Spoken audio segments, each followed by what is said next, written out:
ചമച്ച എന്താണ് നമ്മളേ ദേ ആ കാണുന്ന മലയില്ലേ തെന്മല അല്ലേ? അപ്പൊ അതില് വെള്ളച്ചാട്ടം നമുക്ക് ദൂരമാണ്, എന്നാലും നമുക്ക് കാണാം. നമ്മുടെ സീതാർകുണ്ട് വെള്ളച്ചാട്ടം. ഓ, സീതാർകുണ്ട് വെള്ളച്ചാട്ടം. എന്താണ് അതിനെ പറ്റി പറയാനുള്ളത്?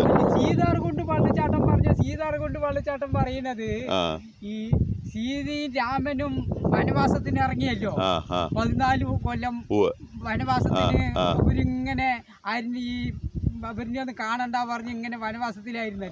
അങ്ങനെ വന്ന് നമ്മുടെ തെമ്മലിയിലും വന്നു. അങ്ങനെ അവിടെ വനവാസത്തിന് വന്നപ്പോ അവിടെ ഒരു വലിയ തടാകമുണ്ട് താഴത്ത്. ആ തടാകത്തിൽ ഇറങ്ങി സീതാദേവി കുളിച്ചു എന്നുള്ളതാണ് ഐതിഹ്യം. അതിനെയാണ് പിന്നീട് സീതാർകുണ്ട് പറഞ്ഞിട്ട് പേര് വരാൻ കാരണം. സീതാദേവി ഇറങ്ങി കുളിച്ചു എന്നാണ് പറയുന്നത്. നമ്മളൊന്നും കണ്ടിട്ടില്ല, നൂറ്റാണ്ടുകൾക്ക് മുമ്പല്ലേ. അതാണ് അതിന്റെ ഒരു ഐതിഹ്യം. അത് കാണാനാണ് ഇപ്പോ ആൾക്കാർ ഒഴുകിക്കൊണ്ടേയിരിക്കുന്നത്. നല്ല ചന്തമല്ലേ സീതാർകുണ്ട് വെള്ളച്ചാട്ടം കാണാൻ.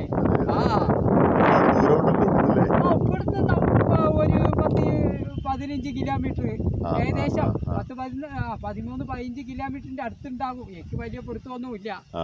ഒരുപാട് ദൂരമുണ്ടല്ലോ. ദൂരമുണ്ട്. എന്നാലും ഇങ്ങനെ നോക്കുമ്പോ കണ്ട പളിന്ന് ചാട്ടിന് കണ്ട വെള്ളച്ചാട്ടങ്ങള് നിറയെ. നിറയെ വെള്ളച്ചാട്ടമുണ്ട്. പിന്നെ സുഖമാണല്ലോ അല്ലേ? എന്ത് അങ്ങനെ പോണു. കർക്കിടക മാസം തള്ളി നോക്കണ്ടേ.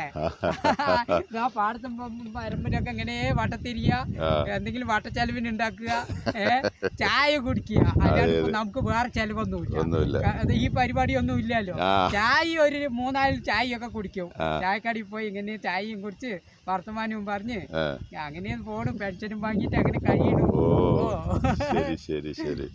ഓക്കെ ചമച്ച, കണ്ടതിൽ വളരെ സന്തോഷം.